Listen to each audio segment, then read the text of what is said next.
warahmatullahi wabarakatuh.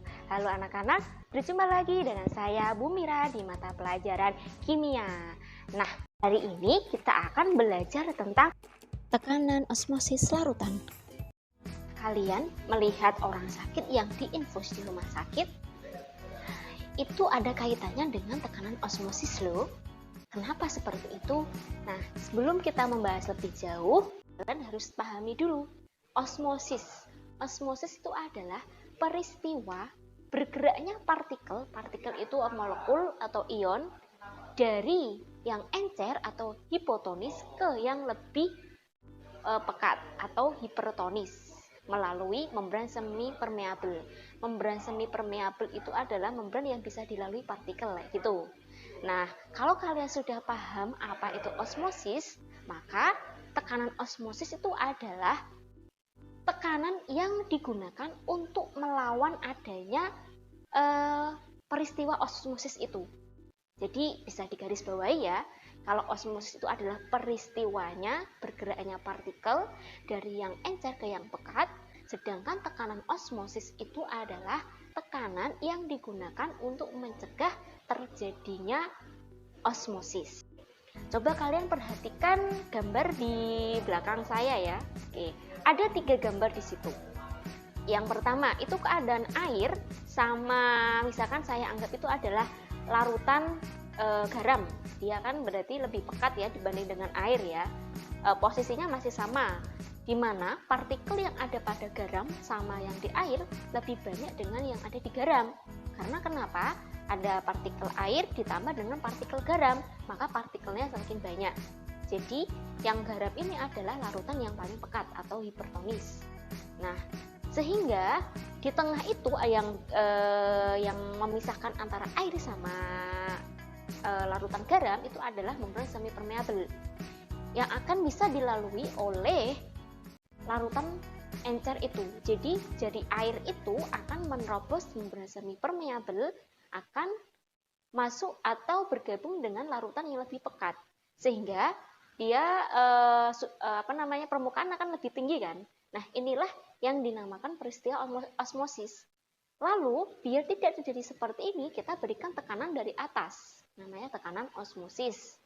Jika kita sudah memahami apa itu tekanan osmosis, maka kita harus memahami istilah-istilah dalam tekanan osmosis. Yang pertama, hipertonik. Hipertonik itu adalah jika larutan memiliki tekanan yang lebih besar dibandingkan tekanan yang lain. Jadi salah satu larutan itu memiliki tekanan yang lebih besar ya. Yang kedua itu adalah hipotonik. Nah, hipotonik itu adalah jika tekanan osmotik lebih kecil daripada larutan tersebut.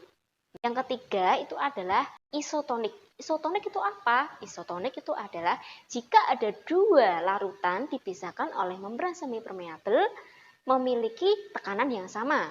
Jadi antara larutan yang satu dengan larutan yang satu memiliki tekanan yang sama. Contohnya misal pada sel hidup ya. Ilustrasinya seperti ini. Kalian punya sel. Lalu kalian masukkan ke dalam cairan di mana itu cairannya lebih pekat. Berarti yang cairan yang ada dalam sel itu kan lebih encer ya. Maka cairan yang ada dalam sel itu akan keluar menuju ke cairan yang lebih pekat tadi. Akibatnya apa? Ketika cairan dalam sel itu keluar melalui membran permeabel, maka selnya itu akan mengkerut. Ketika ada sel mengkerut kan sel itu kan lama-kelamaan akan mati gitu ya. Terus situasi yang kedua, jika sel itu dimasukkan ke dalam larutan yang hipotonik atau encer dibandingkan dengan cairan yang ada pada sel, maka cairan yang di luar sel itu akan masuk ke dalam sel hidup itu, sehingga sel hidup itu akan mengembang, lama-kelamaan akan pecah. Ya, oleh karena itu ketika ada pasien di rumah sakit memberikan perawat memberikan cairan infus itu harus dengan tekanan yang sama dengan tekanan darah kalian. Kenapa seperti itu? Ya untuk menghindari selnya itu mengkerut dan selnya pecah. Nah, Perlu kalian ketahui, tekanan osmosis juga itu tergantung pada banyaknya partikel zat yang dilarutkan. Nah, untuk menghitung banyaknya tekanan osmosis pada suatu larutan, kita menggunakan rumus sebagai berikut. Lihat ya. Nah, ada pi. Tekanan osmosis itu dilambangkan sebagai pi ya. Pi sama dengan M kali R kali T. M itu adalah molaritas dari larutan. R itu adalah ketetapan gas, itu 0,082. Lalu T itu adalah suhu dalam satuan Kelvin. Rumus yang tadi itu jika larutannya itu tidak larutan elektrolit ya.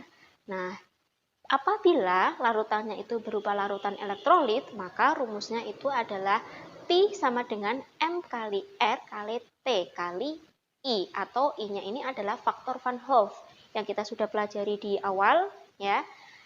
Misalkan nih, kalian dikasih soal, tentukan besarnya tekanan osmosis 5 gram ZX, MR-nya atau massa molekul relatifnya itu adalah 492 gram per mol dalam 500 ml larutan pada suhu 20 derajat Celcius.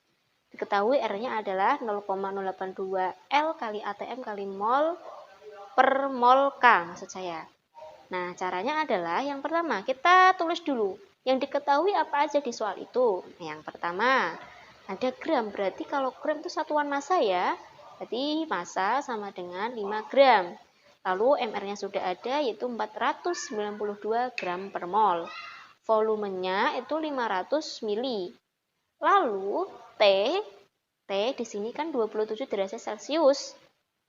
Kalau tekanan osmosis kan harus suhunya Kelvin, maka dari Celcius ini kita ubah menjadi Kelvin. Dari Celcius ke Kelvin kan ditambah 273, jadi suhunya menjadi 300 derajat Kelvin.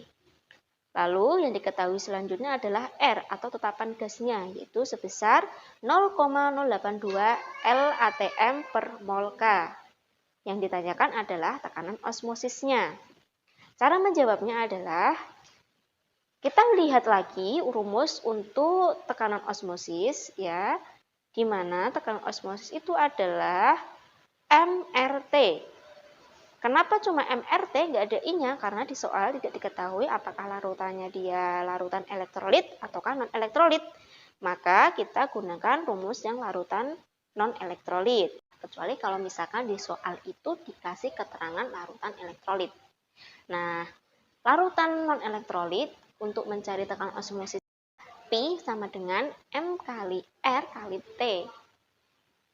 R-nya kita sudah tahu, diketahui, T-nya juga sudah diketahui, tinggal kita mencari molaritasnya.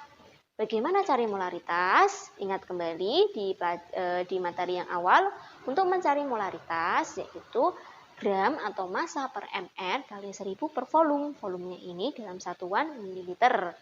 Nah, di soal kan sudah diketahui ada massa yaitu sebanyak 5 gram per mr-nya yaitu 492 gram per mol dikali 1000 per volume. Volumenya ini adalah 500 ml. Nah, tinggal kita coret-coret. Hasilnya adalah 0,02 M atau molaritas. Bisa kita tulis dengan bilangan 10 berpangkat yaitu 2 kali 10 pangkat min 2. Kenapa min 2? Karena belakang koma adalah 2 angka. Lalu kita bisa cari tekanan osmosisnya adalah P sama dengan M kali R kali T.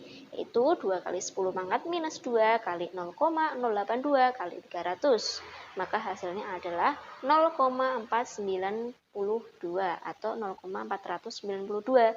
Sehingga kita bisa bulatkan menjadi 0,5.